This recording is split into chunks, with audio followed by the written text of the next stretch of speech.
Greetings, how's it going?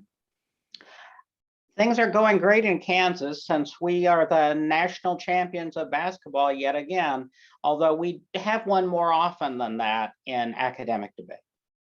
Yeah, I think I remember driving in a time or two to a billboard That's for a right. debate. That's right. We have a billboard that points out how we've won more often in academic debate than we have in basketball, which is basketball's working hard to catch up with us, and we appreciate that. I love that they have a billboard for debate. That's amazing. Right. So I figured I would like to start out with the question, how did you come to become an editor and why? Well, I had a little bit of experience as an editor. Kate Polchewski asked me to edit a special issue about the influence of Tom Goodnight's work on spheres of argument. And I had been part of the special issue on spheres of argument all those years ago. And Tom is somebody I've known forever. And so I got some experience there. And then I was contacted by Leah Ceccarelli, who asked me if I was interested. And so I applied to be editor of Western. And I was especially interested in Western because Western always reflects the entirety of the discipline. And at the Which same discipline? The entirety of the discipline. So Which? It does social science, it does rhetoric, it does the breadth of everything. And there are not many journals, there are other journals that do that, but not with nearly the reach of Western and the number of submissions. Western has, when I was editor, we essentially got a submission every other day. And I'm not talking about a resubmission, I'm talking about a new submission, about 180 submissions a year, which is comparable with journals that are universally thought of as national journals. You know, and frankly, Western gets more submissions than very fine journals like the Quarterly Journal of Speech or Rhetoric and Public Affairs. And so the quantity of submissions means that, and the fact that you cover the entire breadth of the discipline means, in a way, Western is unique in that that combination of quantity and quality makes it, you know, in a way, a flagship journal for the whole discipline, representing the entirety of the field, and but getting the same quantity of submission as national journals. And when you say the discipline, because we're talking to a broader audience, which discipline are you talking about? I mean all of rhetorical studies. If argument is a subset of rhetoric, and by rhetorical studies, I would also include any communication studies. I would include social scientific approaches. And so it really gives the journal a wide impact across. You can view it as one large discipline of communication, or you can view it as multiple subdisciplines. But we certainly focus on argumentation and rhetoric as key areas of influence. Excellent. And this sort of answers my secondary question, which is, how do you envision it participating in the larger interdisciplinary conversations? Well, I think Western, in many cases, has helped set the interdisciplinary conversation. I mean, the most obvious area is the every 10-year special issue on the status of rhetorical criticism. And that has really spawned disciplinary dialogue literally for multiple decades.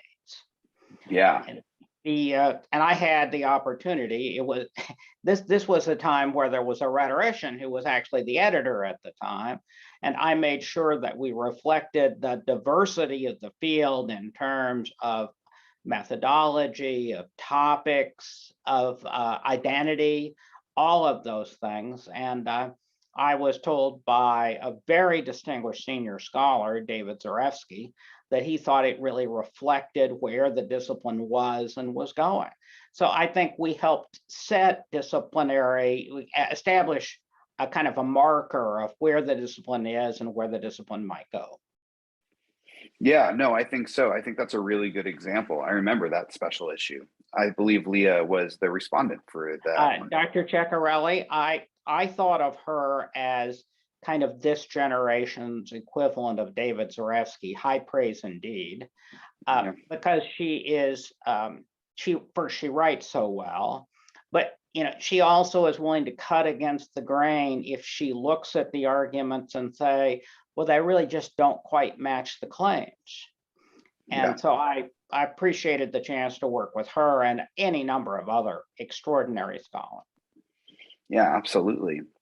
So can you tell us a little bit about the publishing house that Western was with and how that might influence editorial decisions?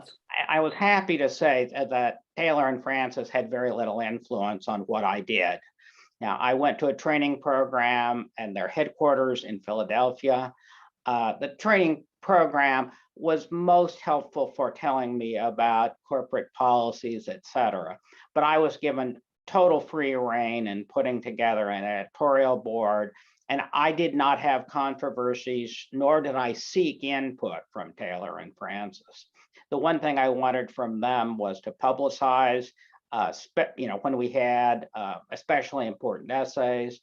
And I thought within the limits of a corporate structure that Taylor and Francis was very helpful. So I really was pleased with that, mostly that Taylor and Francis created an atmosphere where the academics ran the show, which, when you think about academic, freedom, the academics ought to be calling the shots. Absolutely. And I also had the advantage that we had so many submissions, and perhaps because of my background in academic debate and other experiences, I processed submissions pretty rapidly so that we quite soon had plenty of essays that had been accepted and passed the copy edit stage and been published online that were simply waiting for there to be space in the published hard copy journal. And so there was never a question that Western needed help from them. In fact, I was done over a year before my term technically ended, except for final copy edits. I had some copy edit. That was done 6 months ahead of time. It was getting through the backlog that took the time. Nice. But do they ever give you any sort of or request things related to alt metrics, impact factor? In fact, they would sometimes provide data like that. Yeah. And our rankings were so good that they were, I think, understandably quite pleased with Western. Again, because we are helping setting disciplinary debate. Yeah. No, that totally makes sense. So let's talk about the editorial board a little bit. Can you tell me how you choose them and what exactly does an editorial board for you do? I asked advice from a couple former editors about people they'd found that were especially helpful. And anybody they recommended, I then included on the editorial board. I also tried to make sure that it heavily represented the Western region, because this is a journal that represents the West, although it's also a national journal, as I explained. I made sure that the breadth of the discipline of communication studies was represented. And in this day and age, I was really concerned that we have a diversity of identity. That we had, so if we had an essay submitted on any aspect of the way that communication and argument and rhetoric helps create identity, or the way that perhaps authoritarian populists are undercutting identity, that we had appropriate reviewers who were both the insight and the sensitivity to praise good manuscripts. But if it weren't a good manuscript, if the manuscript were saying things that were either wrong or even worse, ideologically destructive, they'd call it out. So I made sure that we had that diversity. Diversity is a good idea. There are some people in all ways, and there are some people who push diversity and quality against each other. In my experience, they are reinforcing ideas, not inconsistent ideas.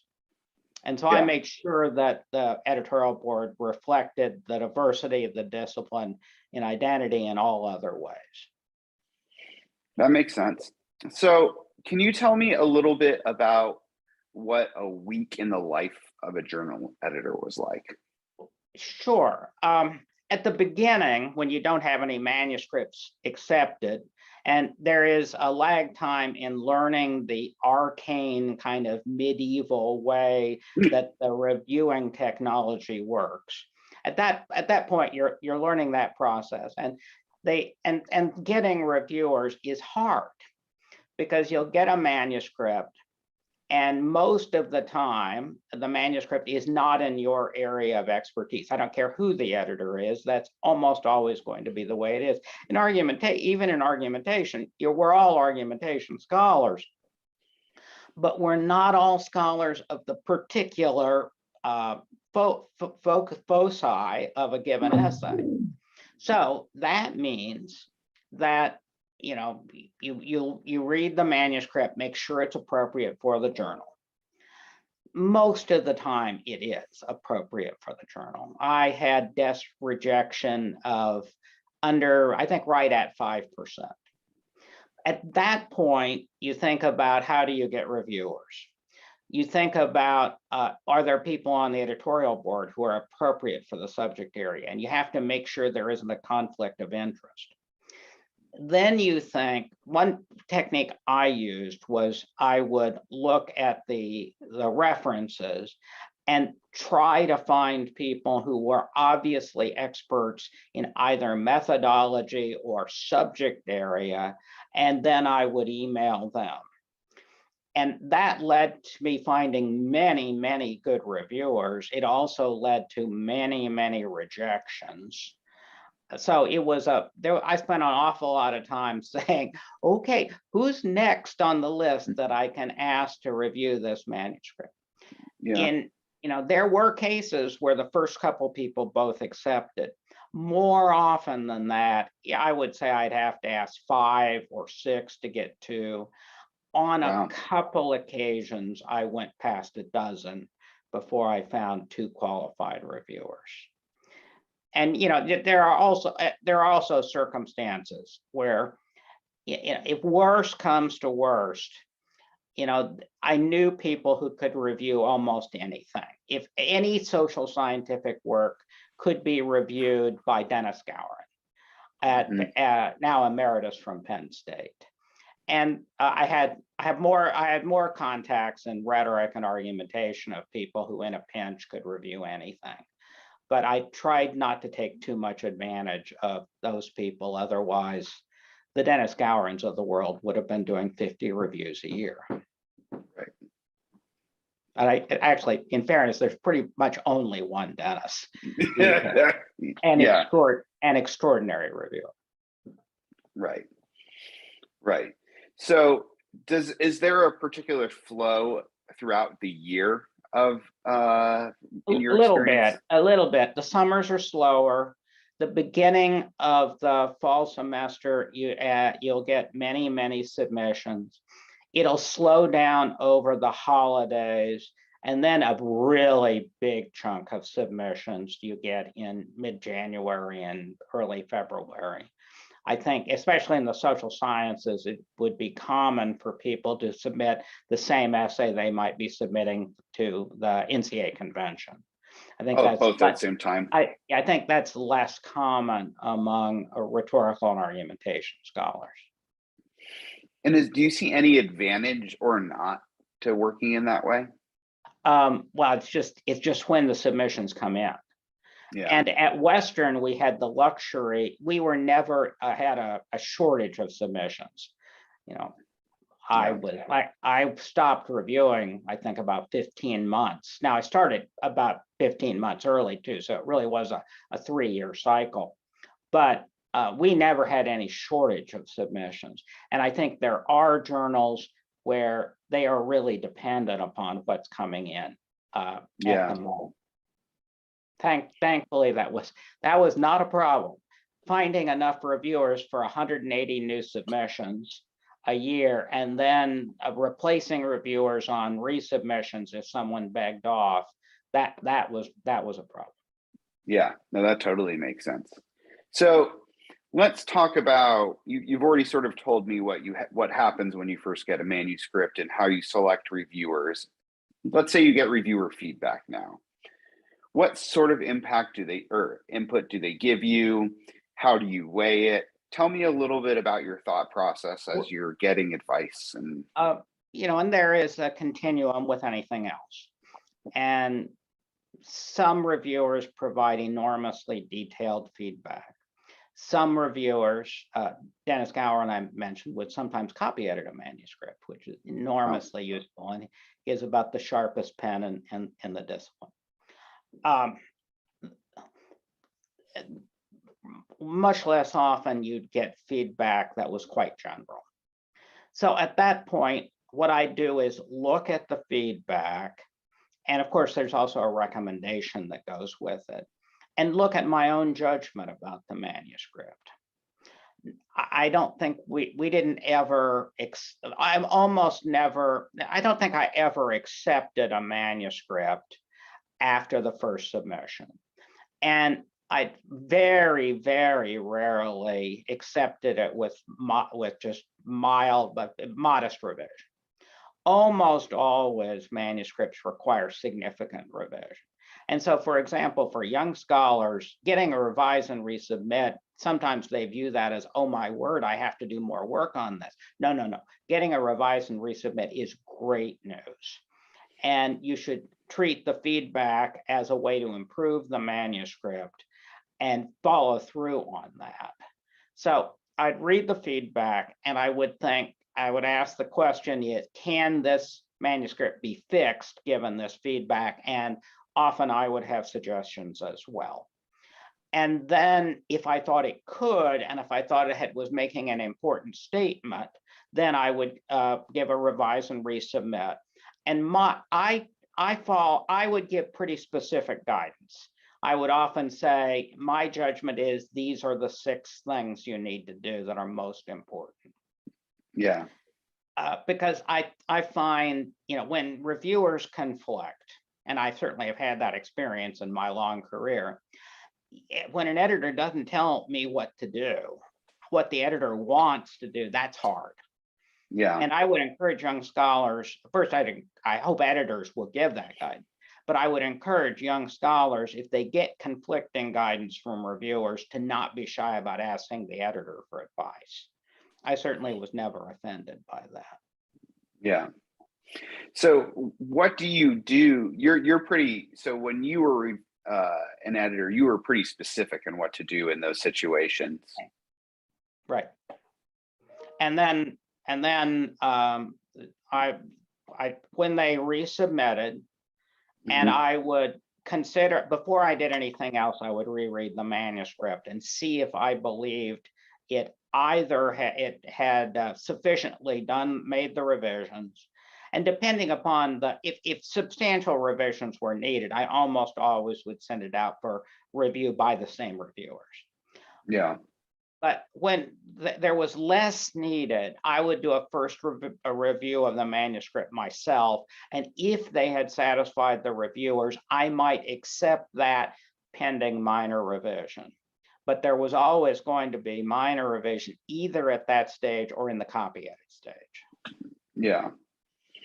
That makes sense. On the other hand, if I had thought they hadn't done the revision, I rejected manuscripts at that stage. It was only when it was substantial revision and I thought, well, the reviewers really need to take a judgment on this, because I recognized how demanding the review process is on the reviewers.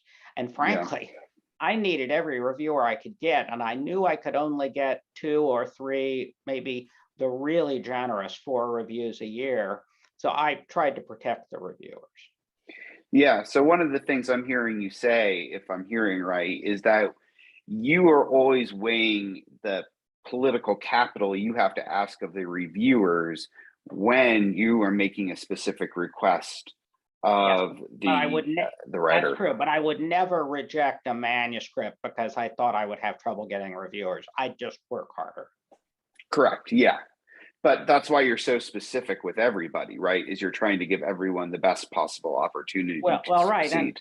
I'm a pretty experienced person in this editorial review process myself, and I Yeah. rapidly found that while methodological issues in the social sciences, I entirely deferred to the expert reviewers because I simply don't have that background.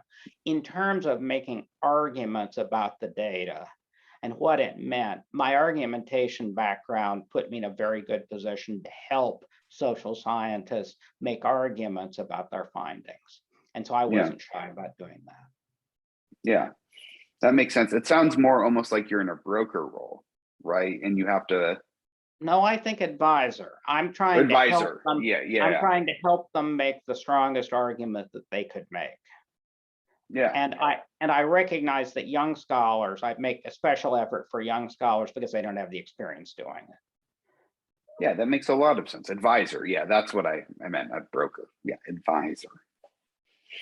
So any advice you'd give them when they're writing up their letter when addressing the reviewers? First, I always encourage authors that they may have a formal letter to the editor, but you want to separate that from your response to the reviewers.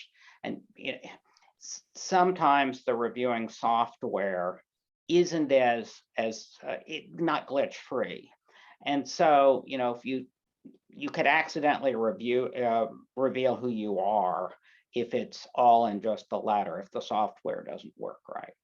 So what I would always advise people who advise people revising their articles is first, thank the reviewers for what they've done, and if appropriate, praise them for useful suggestions. I think almost always that's true. That's not ingratiation, that's a truthful statement. I think also I would say to people getting the comments or reviewers, everyone's first response is, but my essay was perfect as written, and it wasn't, because no essay is. And so put aside the reviews for a day and then look at them again and take what you can that you think is useful.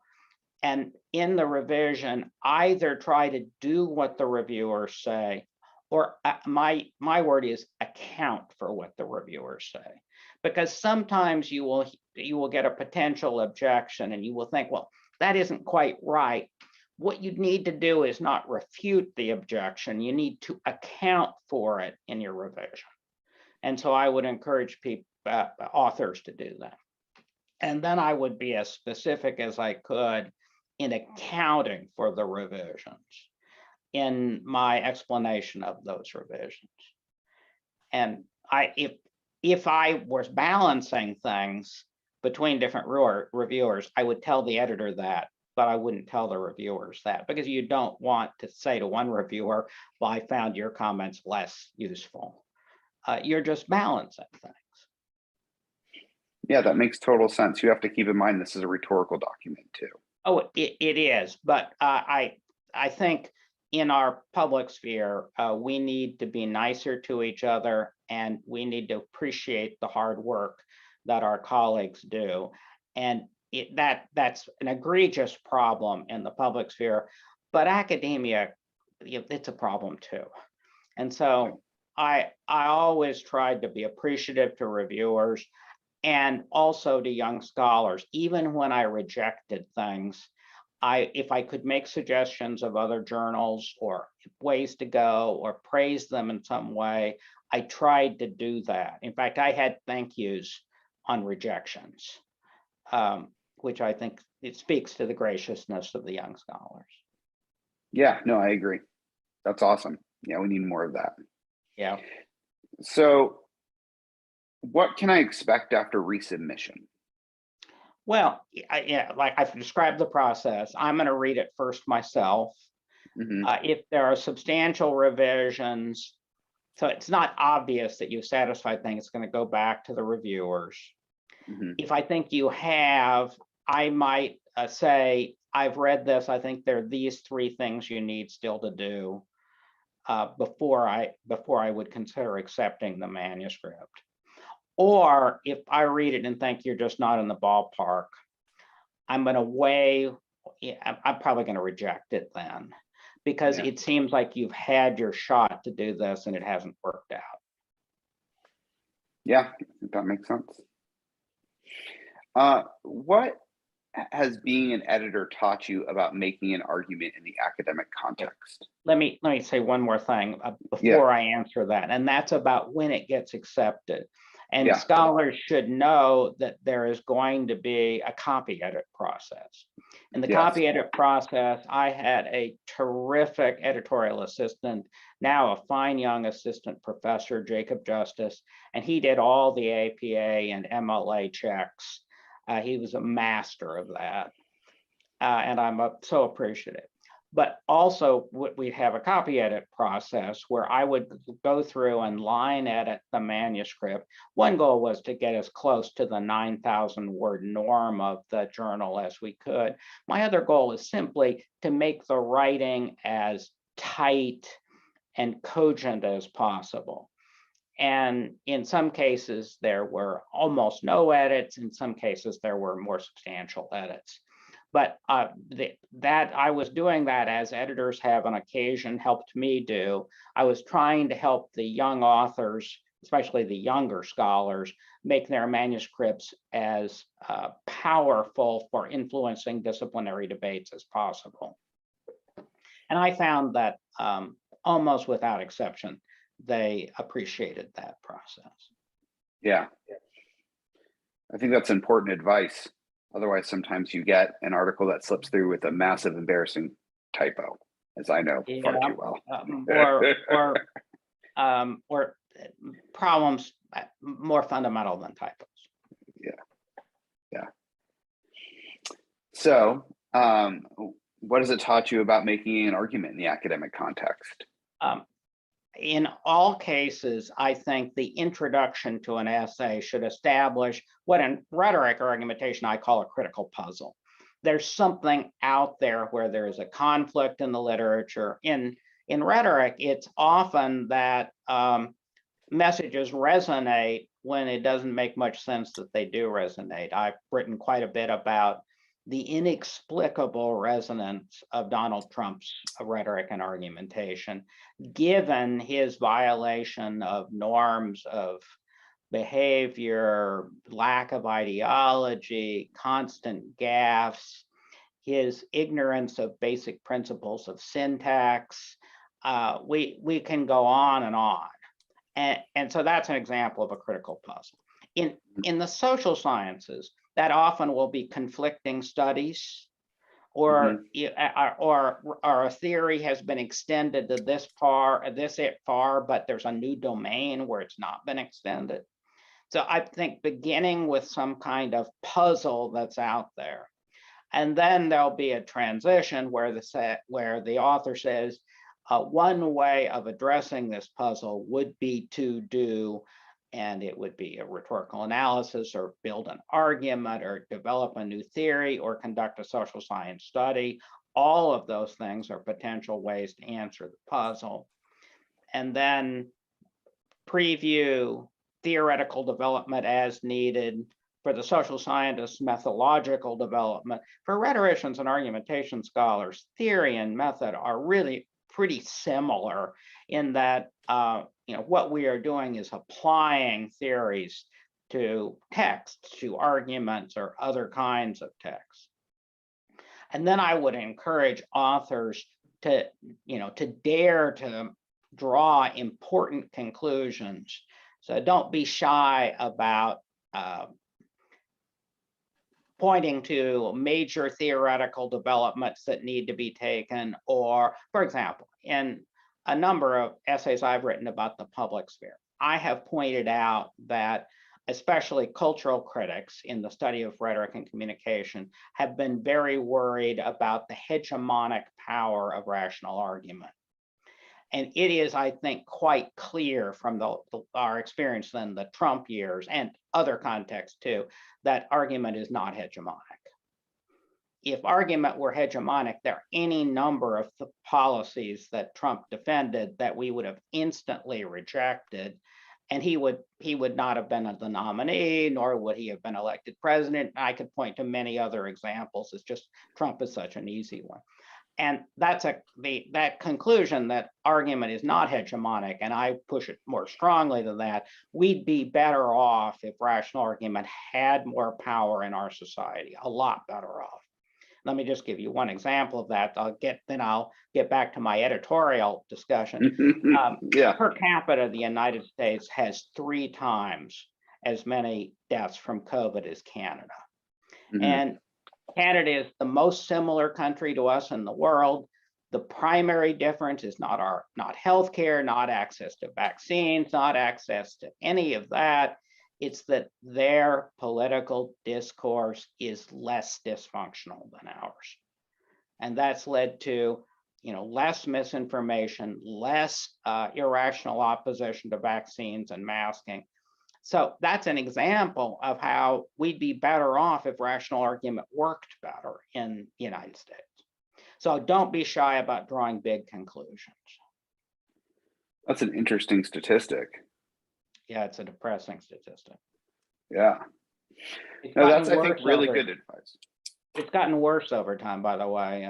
A year ago, Canada was at 37% of our fatality rate. Now it's, the last time I checked, which was in January, it was 33%, 32.6, I think. It is depressing. Yeah. I like one of the other things I'm taking away from your advice about academic argument or inferring is that the introduction is super important itself. Right, because you're explaining why this study matters, whatever it is. Yeah. So start with the theoretical puzzle, but the start is the most important. Sounds like the most important part. I think having an answer to the puzzle is probably the most important thing. Yeah. Yeah. Well, what else do you think we should know about the publishing process? To young scholars, I would say you shouldn't be shy about submitting things. It seems so scary. You've never done it before. But remember that if you don't submit, it is very unlikely to be published. If you do submit, the worst thing that you can have happen to you is it's rejected. And those outcomes, I would say, are pretty similar. There's really not that much cost. Now, with that said, especially when you're just starting out, you want to, if you have for a PhD student, for example, you have what was a good essay for a class, for some kind of seminar you've taken. Run it by your advisor, make sure you have things in the right form, and check the format for the journal. And then if your advisor says, yes, it's in good shape, you should try, then I encourage you to do that. I mean, that was the way I did it 40 years ago, but it's a lot easier now with email to check with an editor. You get the responses much more rapidly. It is not true that when I submitted, we were relying on the Pony Express, but almost true at that point. Yeah, you got to rely on mail, though. Yeah. Oh my God, absolutely. and a typewriter. Absolutely, I go back before computers. Yeah. Oh my. Yeah. Well, thank you so much for your time today. We really, really appreciate it. It's my absolute pleasure. Thank you so much. How about those Jayhawks? Yeah, quite the championship. And we got to the semis of the national debate tournament too. Congratulations.